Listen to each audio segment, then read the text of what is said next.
Hey guys, welcome to episode 9 of Clubhouse Conversations.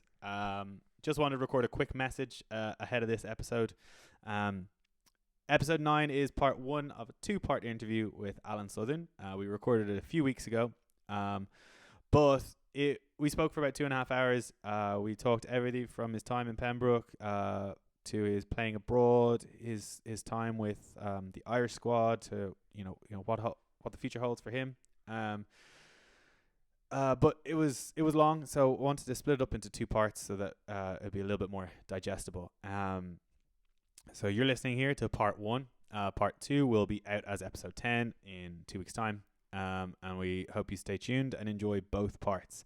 I'm going to stop talking now and let you enjoy the interview.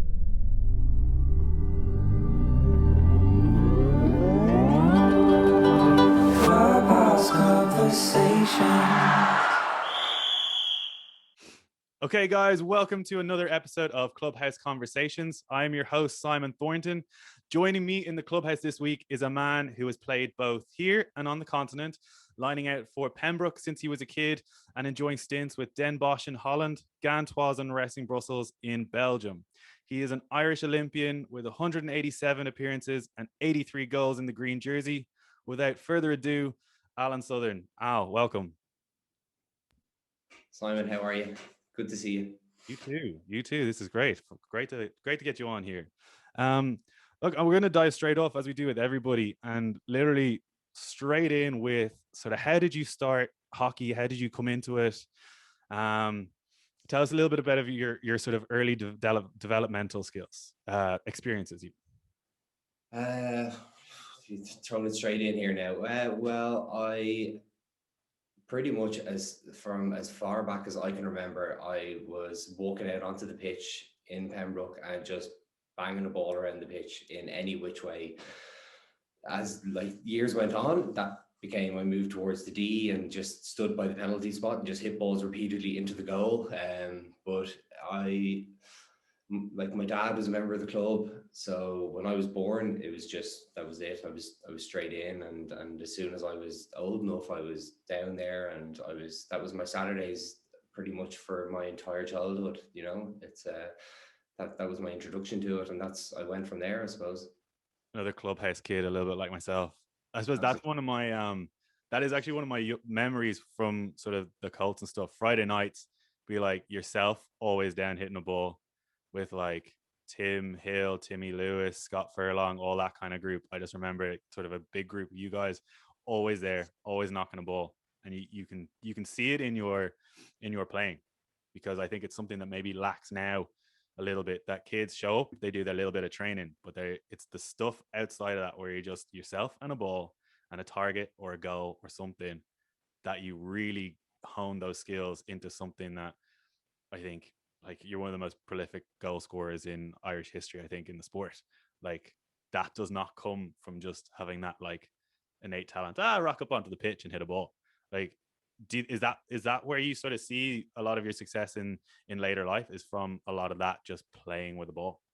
100%. I like as good as the coaching that I've had over the years, and kind of the later years when like I was kind of 14, 15, 16, and like starting to move into like representative teams and stuff like that. I would say I learned the guts of what I know and how I am as a player and how I am in front of goal from just my own time when I was like 5, 6, 7, 8, 9, 10, 11, 12, down in Pembroke on a Saturday after the first to play, to watch the firsts, and then I would just be on the pitch at halftime, and then on the pitch as soon as all the other teams had finished their games, and I'd be there for 3 or 4 hours just like practicing different shots. That at that time it was just fun. I was just like, I wasn't even thinking of it as training or thinking of it as, I was just a kid out just chasing whatever it was, and practicing reverse stick shots or practicing flicking into the goal or like everything. And 100% that just comes into them when you get a bit older. All of a sudden it becomes a bit more than just playing out with your friends, and you're like, oh, actually, you know what, I know these skills, I can do this. And that it definitely is where I kind of honed that, I think. It's so true. Like, it is just play, and that's maybe that is literally what's missing. Like, you can come back and analyze it afterwards. Like, at the end of the day, you know, you have the variability in your training because you're just hitting the ball wherever it lands. Like, there's nothing particularly structured about it. Like, and you can hit a ball from pretty much anywhere. Like, the variation is like, if you got time for full reverse, you got short, you got the ball falls pretty much anywhere. Pretty safe bet that you're going to get something on it with whatever skill that comes out in that time. And that's key. Like, you can't really train that as a coach. You can give opportunities to learn that way, but you really can't train that properly as a coach. That has to be given over to the player, just to essentially just fiddle around so much that there's no scenario really that you haven't really encountered yet. There's very Yeah. rare opportunities for that. I think it's really, sorry to cut across on that, but I think it's like, you know, I've had over the years, like different people have said to me, you know, geez, at times when you hit a reverse stick, like your hands are like beyond the grip, they're almost on the stick part, like it's so, like you've dropped it so low because the ball is so close to my feet. And that's just something I found, like, you know, I find it really, it's like there's no one way of performing a skill. 100%. So if I hit it with my hands like closed like this, or if like I hit it like this, it doesn't matter. If you get the ball on goal, that's what we're looking for. You know what I mean? And if that means that someone finds it in a certain way, then that's the way to do it. Like, I think it's very specific to shooting on goal, those skills. There's obviously, you know, pushing and stopping and everything. You can't go around holding your hands like this, but like, you know, certainly for goal scoring and hitting towards goal, and you know, that look, be creative and find your way and find what works. And geez, if you can hit the ball at what someone says is like not technically right, but it goes in the goal, doesn't matter. Absolutely. Like, I don't care if you've got a perfect technique, but you still can't score goals and you still can't put a ball on target. It's irrelevant. So Yeah, whatever you can do. And I suppose the nature of being in the circle, you've got no time, you've got no space. So you have to have just this massive breadth of skills just to get something on it. And like, yeah, you know, sometimes it's not the hardest shot that goes in the goal. It's the one that yeah, you get off the quickest because it's either the goalie's not expecting it, they're slightly off their weight, it comes out of nowhere. All those kind of things all add into that. You mentioned your representative honors. So were you into Leinster stuff and all that early on? Did you come to it late, or how did that sort of journey start?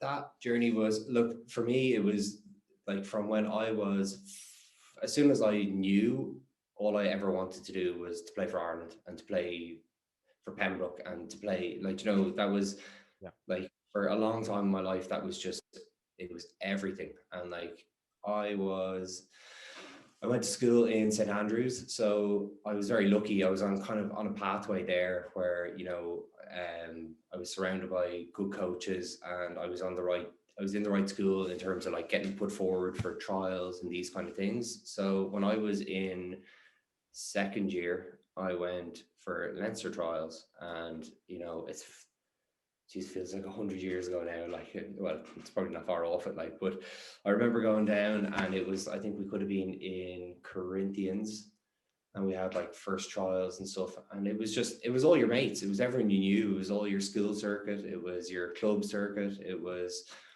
you know, and everyone wanted the same thing as you, obviously. So like, you know, you look back on it and like, it's like, it's not an easy thing to go through, you know, when you're 13 or 14 years old, and all of a sudden hockey isn't just out playing with your mates. All of a sudden you're getting competitive, and you're all of a sudden your mate that you were hitting around the club is now, it's me or him kind of thing.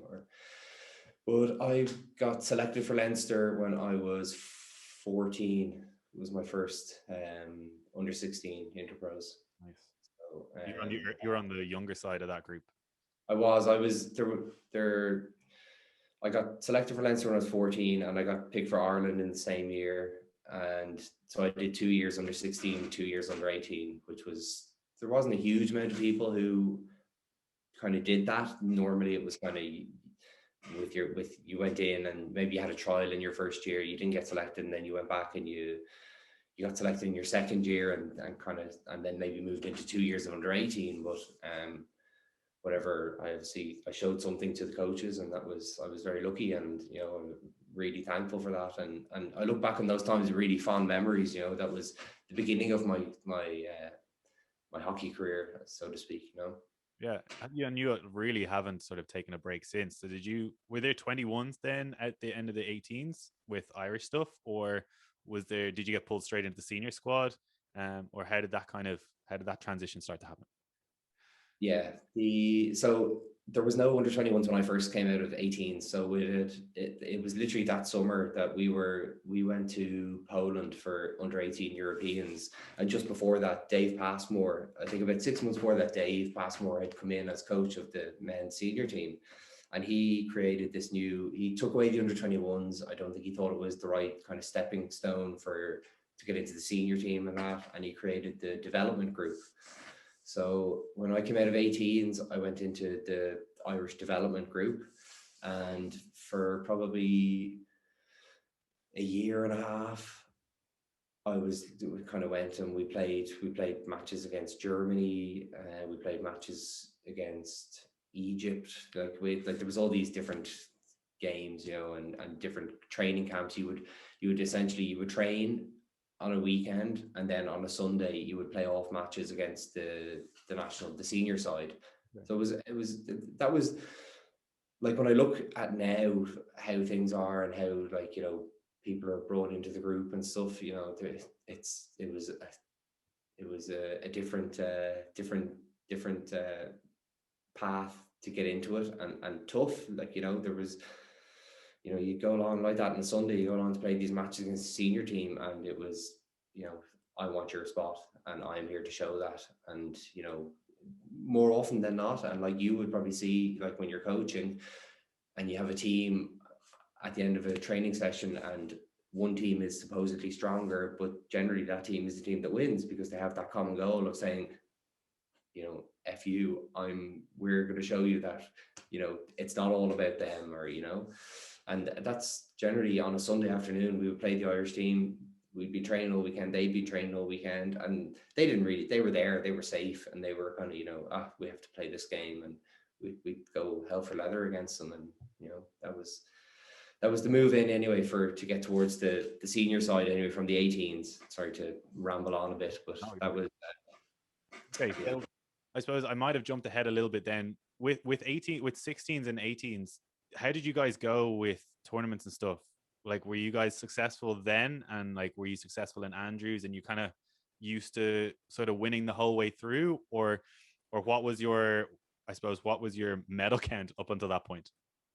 Not at all, man. It was, club wise in Pembroke, I was very lucky, like all the way through from under 8s up to under 16s. I think we won everything in, like all the medals and all the cups and the Bailey Cup and all these things as you go through, and the under 16, like the league and the cup, we won that and that. But in school, like we were up against a really tough Wesley side that had like everyone in it, like, Ian Walker, Chris Pilo, Mitch Darling, Scott Evans, Henry Mix, like just a team of, like, they were ready made to just go in and win things. Yeah. But I was lucky enough to win a junior cup and a senior cup. So, that for me, yeah, like I was, that was, and they were really, really good memories. It was in the one year, I was in 4th year, and I was the captain of the junior team. So that was great. And then I was 4th year playing on the senior side, and we beat Wesley, and that was their memories I have forever. And I still look back on those really fondly, like, that was great. And then Irish side and Leinster side. Leinster, I didn't win an interpros until I was under 21s in like my 2nd year. We used to go and we would be, Ulster were always so strong. Yeah. They would always beat us. And then when we got to under 18s, Munster were really strong. They had the Hearts, they had Johnny Bruton, they had, a bunch of guys, really, really talented hockey players. And we played them, it was down in Cork, and they were they're that real Munster pride and the fire in the belly, and they were a very good side. And then we got to under 21s. You know, we had moved into kind of, a lot of us were in the senior group, and we had a really, really, really good Leinster side, and we managed to win it up in Three Rock. And again, that's another great memory. You know, when you haven't had something for so long, and you've never won something like that, when you do it eventually, it's, you know, it's fantastic, and they're great memories as well. But on the Irish side of things, this is probably where it's most interesting, because you take it away from like that, your school group and your group of friends and people that you know in this one little Irish hockey community, you know, which is fantastic. It's a brilliant community. But we went abroad, under 16s, we went to Rotterdam. And you imagine a bunch of like 14, 15-year-olds from like Dublin, Cork, Ulster going over to Rotterdam Hockey Club. Yeah. And like looking at this place and thinking, what the hell is going on here? And then not only that, all of a sudden you're looking across and you're seeing 14 and 15-year-olds from Spain and Holland. And like, even at that stage, you know, like I knew, like I was, hockey was there. I knew names of the guys that were on the Dutch team already, because I just followed it, and I would read things. I would like translate things from like Dutch into like English, and like read them from like Dutch websites, and like read about these guys. So I was like, all of a sudden I was seeing these guys, and we were lining up on the pitch against them, and that was really eye-opening, in that it really showed me that there was so much more work to be done to get to the top level. Because I wasn't just looking at like, you know, Johnny down the road. I was thinking, you know what, I need to be better than whoever it is over in Holland, or I need to be doing more than such and such in Spain, you know, to really get to the top level. And in that tournament in Holland, the under 18s won gold. Wow. Which was like completely unprecedented, never been done, and they had a brilliant team, and it was great. That was really, it was great, and it was tough at the same time, in terms of like we just about avoided relegation. Okay. So that was a win for us, you know. But then seeing them win gold, it was like, okay, look, this is possible. This can be done. You know, you can really compete at this level. It is doable. You finally see a group doing it, that it just breaks that sort of imaginary wall behind it. 100%. And I akin it to like what we've done with the Irish men's team, what we did kind of around the kind of 2014 to 2017 time, 2018. You know, you do things that people haven't seen before, and then all of a sudden it's really tangible, and there's kids out there, and they're going, you know, I can do that, or I want to be in that. I want to get to the World Cup. I want to get to the Olympics. I want to do these things. And that's why I see the women now, and it's fantastic. And like, you know, they're such role models for all girls that are coming into the club or walking down, and they're like, not only are they like, geez, we can do that, they then see them, because hockey's not a big community. They see them and they're like, oh my God, I know that girl, or I saw her in the club, or it's not like Premiership football, which for us was like you know, I'd be watching football and I'd be like, oh my God, I love, like, you know, like I love watching Man United. I want to see Eric Cantona, all these things. Now it's like really like it's there for kids, like on their doorstep of like role models, you know. So we went from under 16s, then moved the year after that, then went to Barcelona for under 16 Europeans, and that was in my age group. Then I was like at the upper end of under 16 level, and again another amazing experience. Again, avoided relegation, fantastic. Again, the under 18s were fighting out for medals. So at that stage it was tough, because we were then, for the whole year after that, we were like, I'd love to be doing that, you know. We had a good team. We had that under 16 team that went to Barcelona. There's probably it's probably 5 of them that went to Rio in the end. Oh wow! From that under 16 group. Yeah. Wow. So that period, like there, 16s and 18s, is the bulk of sort of those two squads what ended up being the sort of basis for the Irish team for the next, I suppose, until after Rio. So it more moved into, when we went to under 18s, the group that left, we went to Poland for my second year of under 18s for the Europeans, and we came fourth, and we lost out in goal difference for a medal, which was, you know, for us, that was like, you know, like this was a group that maybe had come through 16s, come through the first year of 18s, and never maybe thought it was pot. And all of a sudden, then we had a good coach, Stephen Watt. We trained really hard. We were really fit, and we were good enough for a medal. We played England on the first day, and England used to hammer us in any time we played them in under 16s.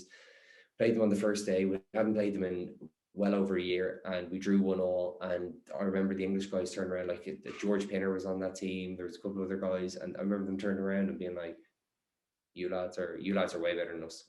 Like what have you been doing, kind of thing, you know. And that under 18 team that went to Poland, I think it was myself, Mitch, Mikey Watt, the Hearts, who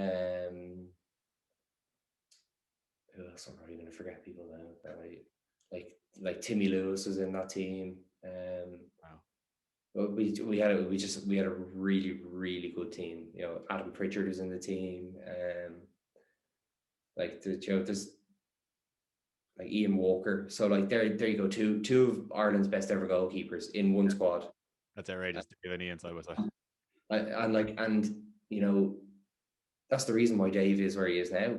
You know, because he was pushed all along by, like, as a youngster by Ian, and Ian arguably could have gone on and probably fought hard and could have gotten into the squad again, you know, like could have been where Dave is if, you know, if life was different. And that team was a really special team, and it ended up being that a lot of those guys went on and ended up being in Rio at the Olympics, which is, you know, it's real full circle kind of stuff.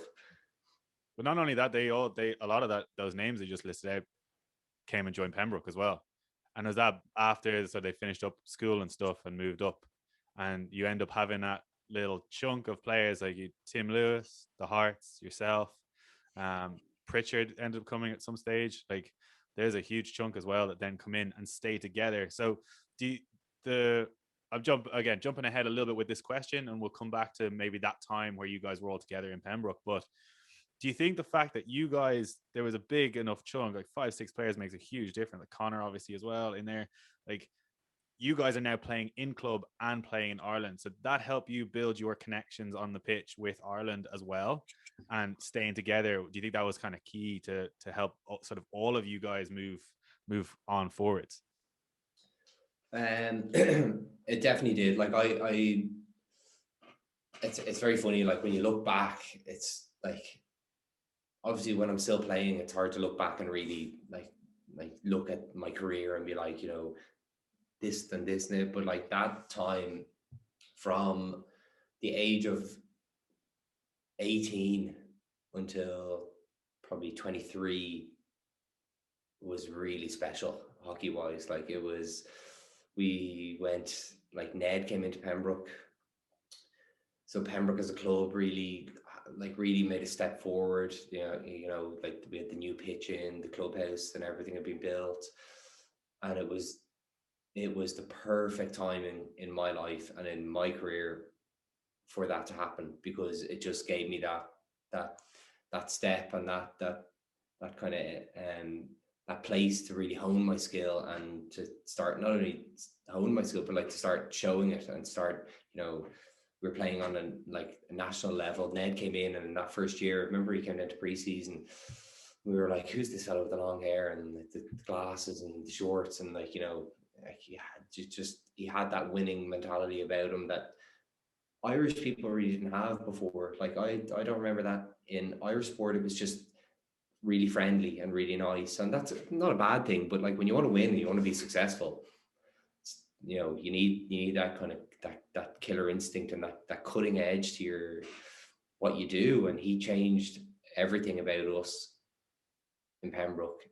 And in that first year we won the All-Ireland, the club championships, and that was game changing, you know. And like that we had a team of, you know, I suppose at the time we didn't think much of it, but when you look back, we had a fantastic team. You know, we had everyone in it. You know, you had like Justin and Gordy, who were Ireland's two best forwards for years, and like Justin arguably is still Ireland's best ever forward. You know, like there's all these talents, and you know, then like you have someone like me coming in, a youngster who really wants to make it and really wants to wants to be like the Justin and wants to be like the Gordy and wants to play for Ireland and I want to be Ireland's best forward kind of thing.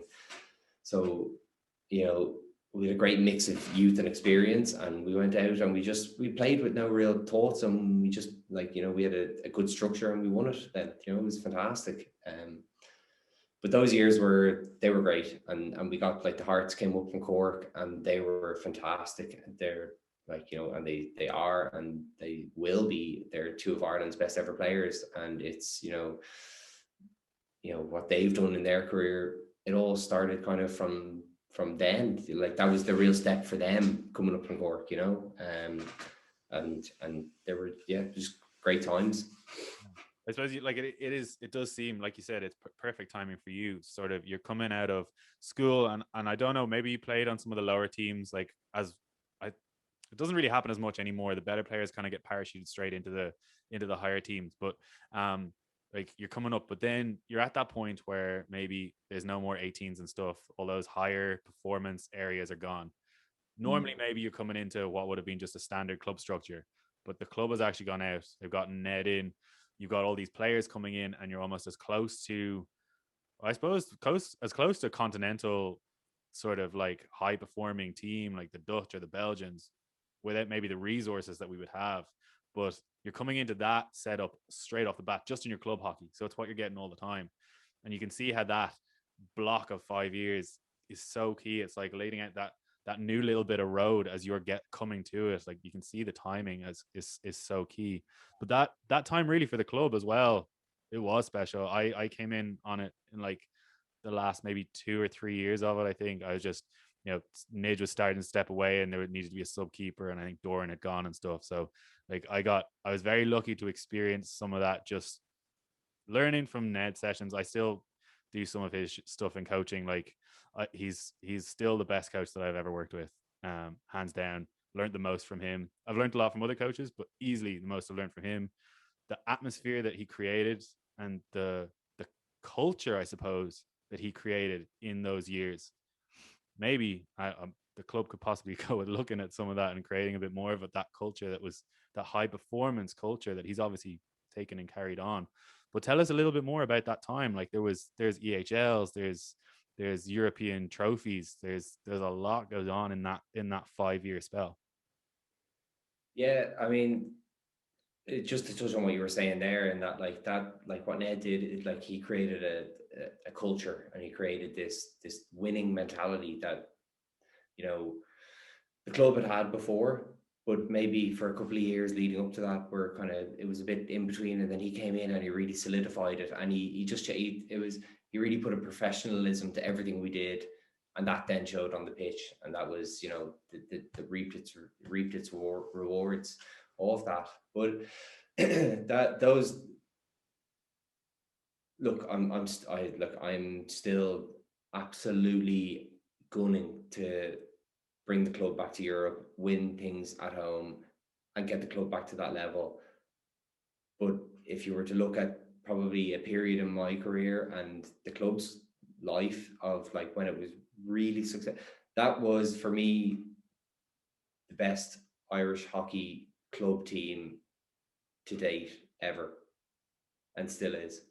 That team that won the 4, that we had a season, and we hosted the Europeans at home, so it wasn't even about playing in Europe, but we won everything. We won the Irish Senior Cup, we won the club championships, we won the league, we won the cup, we won the Europeans. It was incredible. And it's hard to find a team in history. There's obviously the Garvey teams in the 90s that were fantastic, and they're like, look, it's a different era, but that team, I think anyone I speak to and anyone that watches the game or knows the game, that was a special team, and it was incredible to be part of that. And like that, you said you were part of that as well, and, you know, they were just really good, hard but fun times. Yeah. So, you know, we didn't just get that by just having talented players. We trained our asses off, and it showed on the pitch then, you know. 100%. But that time in the club was really special. It was great. The club was really evolving. there was like that. There was a lot of people coming in. There was, you know, like new players coming in. There was guys coming, like Ned came across from, he was in England, but he was obviously South African. And there was a couple of guys from South Africa that then followed him, and they showed us something as well, you know, where these are guys who maybe had, like, the one of them, I remember Simo, like, you know, there's someone who's been to an Olympics, and all of a sudden you're playing with someone and you're like, do you know what? Like, you know, he's no different than I am, or, you know, like, I'm a better player than he is, kind of thing. Not to, you know, if someone's listening to this in any way, you know, like, I'm not saying that, but like, you know, like, in that you're looking at these guys and you really normalize it, and you're like, we're not far here. You know, there's tweaks that need to be made, but, you know, Ireland as a whole is going in the right direction, you know. You now, like, a little bit like you're saying with how, you know, you guys get into the Olympics has now opened the door for people. They can see you around the place, and they go, do you know, yeah, you can now put yourself into that person's shoes. They're not a footballer who earns hundreds of thousands a week, who's completely untouchable. They're just a face on the screen. There's someone who's real, and you can now physically put yourself or mentally put yourself into that person's shoes. And even more so, then you're playing next to this person, you're like, well, like, I'm faster, I score more goals, I can do all these things, and this guy's been in the Olympics. Hold on now, I can do that. And all it does, it feeds into all that. I wanted to come back to something you say, and I think, like, I wasn't at the time that I sort of came into that. You guys had obviously been together for a few years, and I was sort of coming through some stuff, finishing up school, probably wanted to party too much. Maybe I wasn't involved in higher performance setups coming through, so I didn't maybe have the pedigree or the understanding, the coaching at the time. But what I do remember, and I always learned from this, and it took me a few years to put it into practice, but like, you guys were still at socials, but you weren't drinking. You worked your asses off in training. Like, that is still the hardest working group of players I think I've seen and been involved with. Like, you were always regulated from yourselves first.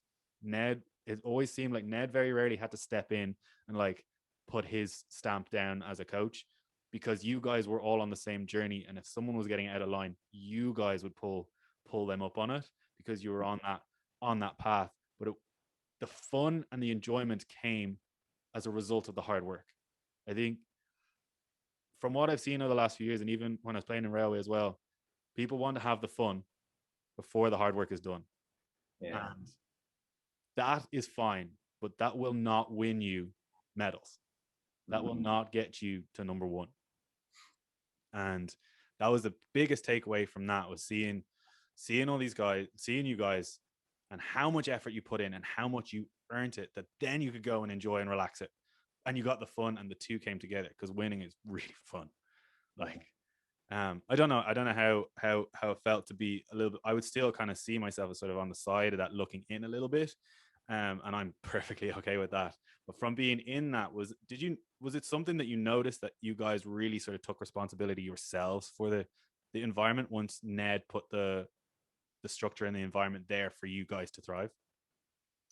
Yeah, it was like, yeah, you've hit the nail on the head in that, you know, we knew we had the talent, we knew we were good players, we knew we had a good team, but, you know, knowing these things and looking around and knowing, like, if you mess around in training and you don't put the work in, it doesn't matter. You know, our biggest rivals in all those years was a Glenanne team that had nothing on us in terms of players and skill and ability, but they put the work in, and that is the, you know, that just shows, you know, they had a couple of great players. You know, they obviously they had Butler and they had Shaw, and you know, those guys are really smart players, really clever, you know, knew the game inside out.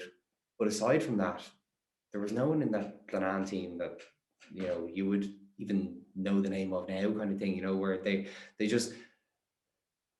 had that similar culture at the same time. And I suppose they had the added carrot of wanting to beat this so-called Pembroke team that was, like, you know, so fantastic. But like, that Pembroke team, I used to be in the gym every single day. I used to leave training on Tuesday and Thursday at like 9:30 at night and go to the gym in David Lloyd.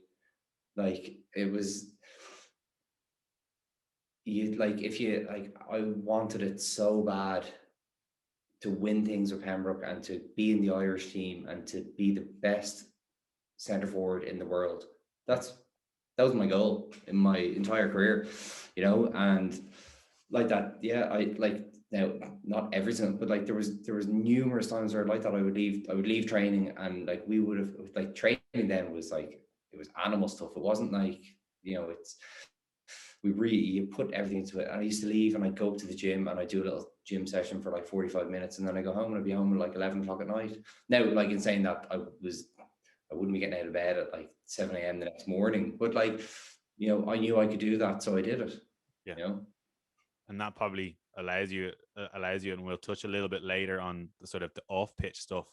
But certainly then, like, you win the Europeans also, like, even though it was a home Europeans, like that atmosphere, apart from the next step, which was EHL, like I haven't experienced anything else like that. Like it was class. I remember something came up and Dave couldn't play and I got a game, and like playing in front of that crowd, playing in that environment, like I just remember trying to chase that myself and just trying to get back to those places, because that happened very early for me. And but without the structure to know, like how, well, I kind of fell into it again, like I said earlier. But I've always been trying to chase to get back to those kind of environments. So you win on home soil, awesome tournament, and then you guys go into the EHL. Was that your second? Had you been in the EHL the first time they played, or was Yeah. that your first time? So you've played both. You played both of those. Yeah. So we went the first. So when Ned first came over, we won that European side, and then the EHL was the first. It was the first year of the EHL. The year after, we went to Antwerp, and we played against Igara and a Polish team, and we played Igara on the first night, and we lost 2-1. But the first half, now we got the run around, and it was like, welcome to the big league here. Like, you know, you're playing against Igara, you've got guys like Eddie Tubau and all these guys playing, and like they were absolute, like if I don't know, if anyone doesn't know who Eddie Tubau is, like put him into YouTube and look at him play, and like Spanish superstar of like hockey. But by mid second half, Eddie Tubau was dropping to their D and throwing overheads to get the ball away, because all of a sudden we got the run on it. We had a bloody good team, and we were giving them a good go. We didn't quite do it on that night. And then in the second game against the Polish team, just a gritty game, and we lost out, unfortunately. But like that experience as a whole just brought us on then to the year after, you know, where, you know, then we went and we played against Kelburn and we beat them, and then we played against Rotterdam, which was, you know, for at that age, like, so what I alluded to before of like when I was like 14, 15, of like knowing who these players were, all of a sudden you're playing against Rotterdam and it's like Phil Burrows, your own Hertzberger, like Nosey was there at the time as well. I oh, remember. yeah, like absolute superstars of hockey. And it was like, all of a sudden you're not reading their name or looking at them on a video on the screen. You're on the pitch with them, and like you're chatting to them, and you're, you know, it's your club team, which was just, you know, it's you're doing it with like your best friends, and that was fantastic. That was another, those experiences lead me like that, like we said before, to want to get Pembroke back there, because everyone should get to experience that, and Pembroke as a club should be back in that arena, you know.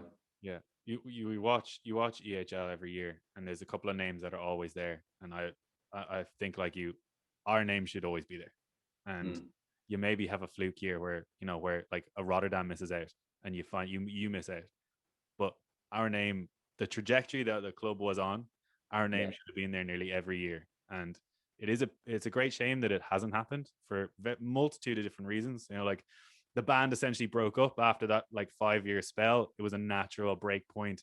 Like, you guys are growing too big for the club, and you know, you moved to Den Bosch off the back of that, I think. Right? Yeah. Like the Hearts moved to a couple of clubs before they settled in Kampong, and Connor came back and stuff like that. But that sort of band broke up. I'm digressing, but that then the EHL. So you guys had Rotterdam, and that's my takeaway from that was like walking around like that and seeing these guys walking past. And I wasn't as big of say a hockey nerd as you were then. I knew some of these guys and was blown away, like speechless walking past. The one I remember particularly was the knockout 16. So we beat Kelburn and lost to Rotterdam. Expected, but at that stage it was set up nicely that the top two I think could come out of the pool, go to the knockout 16, and it was Rotweiss from what I remember in Rotterdam. And I remember being in a lift again. We got the draw from hell. Yeah, literally they were just the super team at the time. And I remember being in a lift with Christopher Zeller, and that was the moment that it like dropped, just looking up at this dude like, oh God, I really don't want to get on the pitch in this game.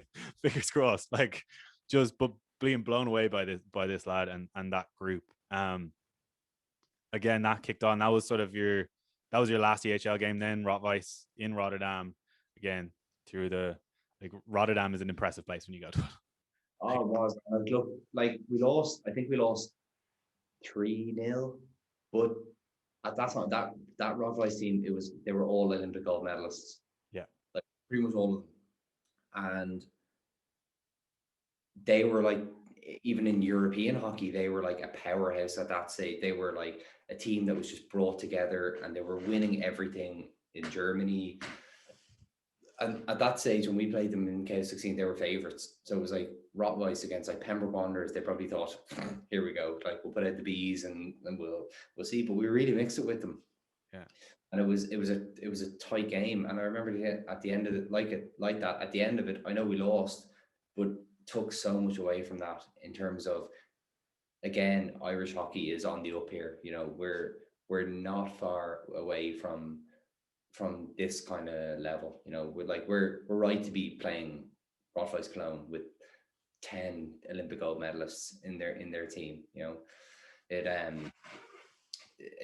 like that year for me was really that I came out of that EHL, and I was lucky enough I scored a few goals in the first rounds of it, and after all of it, before we went to KO16, I was like top goal scorer in the EHL. And for me, I was like, you know, this is the 5-year-old kid who was hitting the ball into the goal in Pembroke and dreaming of this. I was like, you know what, we're on the right road here, and this feels good, and this feels right. You know, of like we're starting to get Irish hockey and Pembroke onto the map of you know, of world hockey, like not only European hockey. You know, it's that was a good year, and we learned a lot from that. I know, look, like you said, the band broke up, but I think it was a natural progression for a lot of that team to go on and chase bigger things and eventually get Ireland to where Ireland is, you know, in world hockey. 100%, because so you guys like now you're looking, like you said, you know, your name's there on the score sheet, on the top scorer sheet and stuff. People are starting to see Irish names. If you're a coach or whatever, you're now starting to go, hold on, these guys can mix it. And even from your own perspective, like you mentioned, sort of with Simo and seeing people, again, you can start putting them in your shoes. You're now mixing it against guys who've not only been in those competitions but have won medals at those competitions. So again, you're seeing that next level, and you're like, oh, actually, do you know what? I'm a little bit closer to that than I think.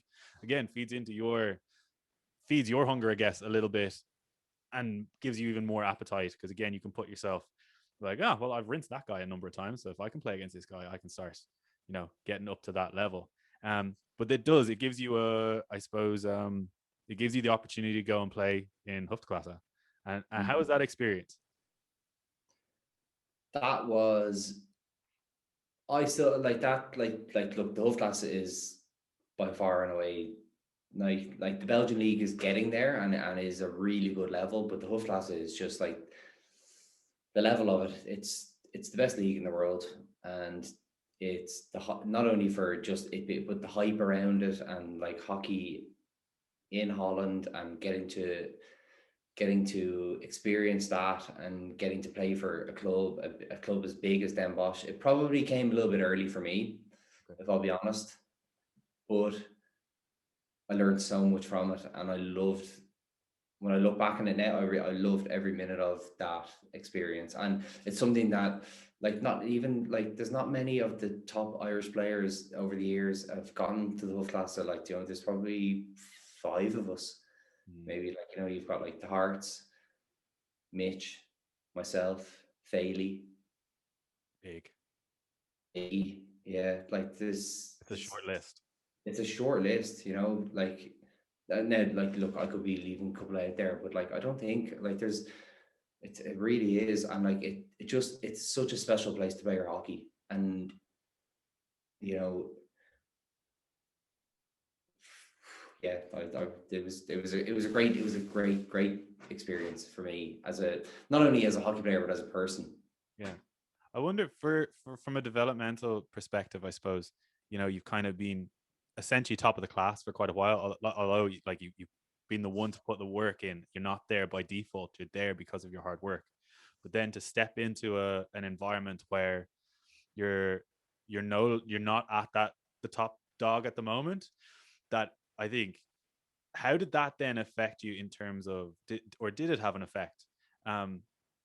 Long term, maybe even just being like, do you know what, actually it gave you an opportunity to overstretch, like when you're lifting and stuff, you're trying to overreach to try and improve to the level that you actually want to be at.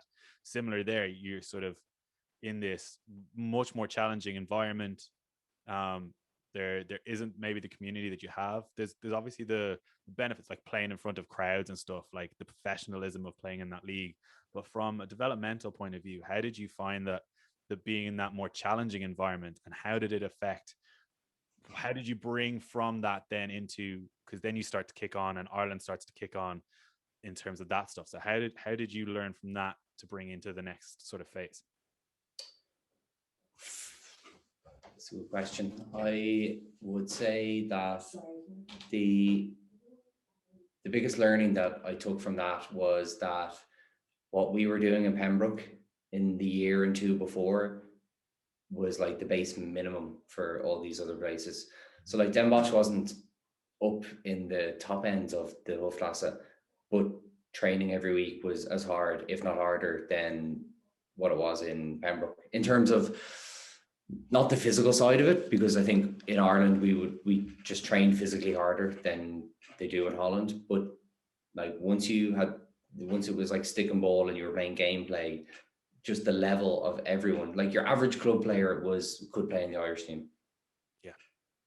And that was the biggest takeaway for me. And it really forced me to, like you said, I came from Pembroke where, you know, it was kind of like, you know, I was top goal scorer every year, and it was like I was top dog, and I was, you know, really kind of like, yeah, put the work in, of course, to get to that level. But you could be forgiven if you had an off day, you know, whereas as soon as you went to somewhere like Holland and you're playing in the Hoofdklasse, you could have scored a hat-trick the week before, but if you had an off day, you'd be told you were shite. Yeah. Sorry for cursing, but like, you know, that's how it is. That's the way they are in Holland. And that's, you know, I learned so much from that. And it did made me a better person and a better player. Funny, we talked to Iggy about this in the first episode as well, and that was sort of his takeaway of the sort of Dutchness of, there's a little bit of should be grandery over here, and people will beat around the bush, whereas in Holland, if you screw up, you'll know about it and you'll be told directly. It's not personal, it's black and white. You were bad, you were good, this is why you were good, this is why you're bad. And maybe it's a little refreshing. I know we've had a nuke as a captain on the twos in the last few years, and she's, as much as, you know, the coaches have had a hand in what they've done, having her Dutch perspective made life a lot easier, because you know exactly, and it'd be to the point, and it was direct, and there was a nice sort of freedom about that. You might not like it at first, you have to get used to it, but like it's definitely something that helps, and that bit of directness I think is needed. We kind of you'd be grand, that's okay, well done, even though like you hit the ball like miles off target, all that kind of stuff. Molly a little bit. The old good effort, like, yeah, it's like, yeah. You're not getting that over in Holland, I imagine. No, there's no pats on the back for hitting the ball wide, or like, you know, oh, nice try. Like it's not that way. But and like that's just the way they are as people. It's not even just their hockey way. That's just they'll call things out, and they'll like that. they'll say it how they see it. But that was a great experience. You know, that club now, when I look at it, and you know, I was 23 when I went over there, and you know, 23, I don't know, like when I look at like kids coming up now and playing, like I was 23 but I wasn't 20, like, you know, like none of us were at that age really in terms of like knowing what, like I went away very much on a, everyone else was going away, and all of a sudden I got this offer and I was like, do you know what, I'm going to go for it and take it. And it was great, and I look back on it with like that, with really good memories, because it, like I said, it helped me grow. But it would have been great to have one more year with that team. Yeah, I think we really could have done something. We could have really made a mark on Europe. That year that you guys went and played Campo, I think if we had had that team that left the year before, I think we really could have had a good push at that EHL. Yeah, I think that is the sort of the one that got away a little bit. I think you saw each time you went in that you got a little bit closer. You're within touching distance of Rot-Weiss. The way the draw fell for that one, like you win 2 from 2, because that team would have beaten HGC. Like if we beat HGC with the team that we had, we always had like Gowan and Jethro and Brandon Panther come over from South Africa. It was huge. You know, it was Gowan at the start of his career, and now he's been like part of the South African national team. Same with Jethro for the last few years. Like it was huge. And then we rock out with like, you got the 2 center back against Campo, but Campo were beatable. They went on to I think they win it, if not silver medal. But they so they were huge. And like another one of your former teammates, like Gormley, was playing in the team at that time.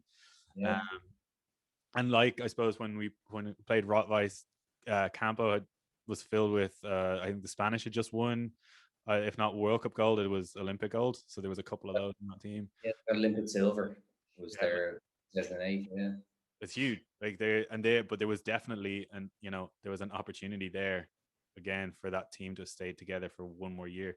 But then you never know when is the right time to cut it.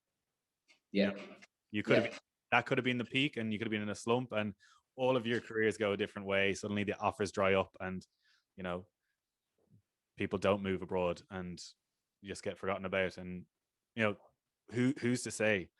But what it did sort of start to lead into was, now we started got more Irish players playing abroad, and the Irish team, you start to see the real trajectory of the team start to pick up. But it was through some really hard years and some very, very close misses. How did you deal with those, first of all? Like there was the last minute, last second missing out on, was it an Olympics or a World Cup? In 2012. Yeah, I think so. Was that in UCD? Yeah, Olympics. That was, I wasn't playing in that game. So when I came back from Holland, I got, in that summer, I got an injury. I broke my foot, and I missed out then on tournaments that summer. And then I only was starting to come back for Pembroke kind of November time that year.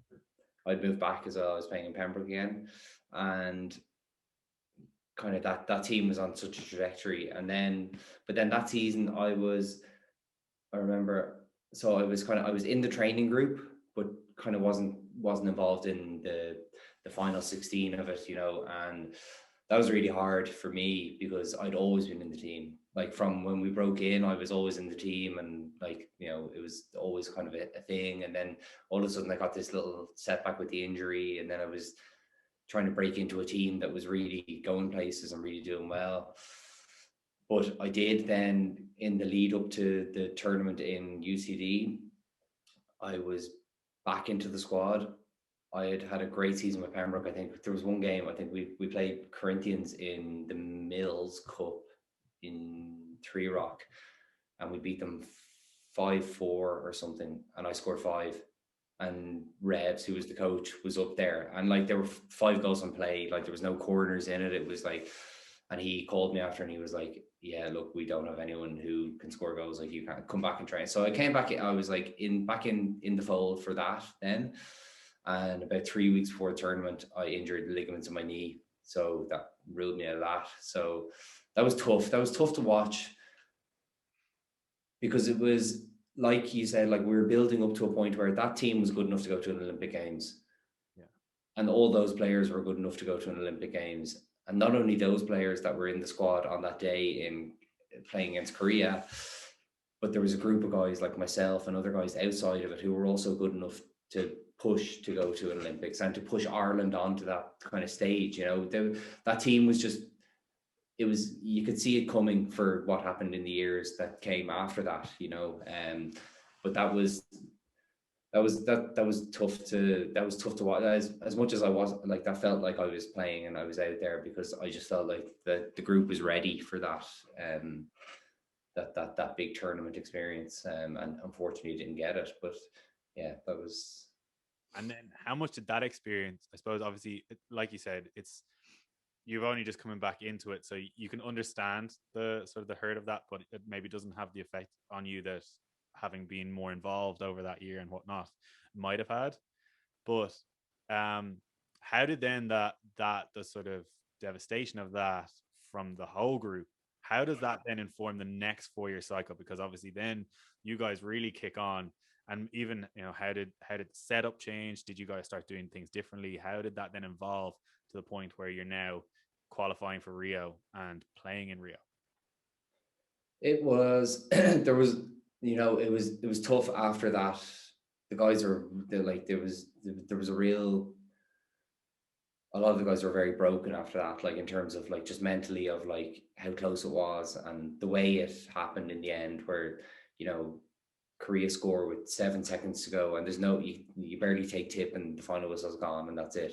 Yeah. You know, and it's not just, oh, I've lost the game. It's like 4 years and a dream, you know. But we had a bit of a lull for probably, so Revs left after 2012 and Andrew Meredith came in, and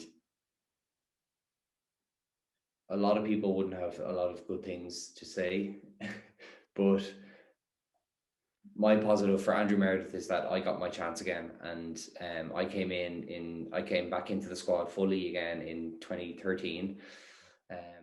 Guys, so we're just going to leave it there for this week.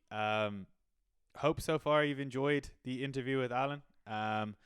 Check back in next week for the second part of the interview and episode 10 of Clubhouse Conversations. Alan will speak a little bit more about his time with Irish hockey, what it's like to be an Olympian, and what the future holds for him both on and off the pitch. In the meantime, like the video, subscribe to the channel, and check back in for part 2 in the coming weeks.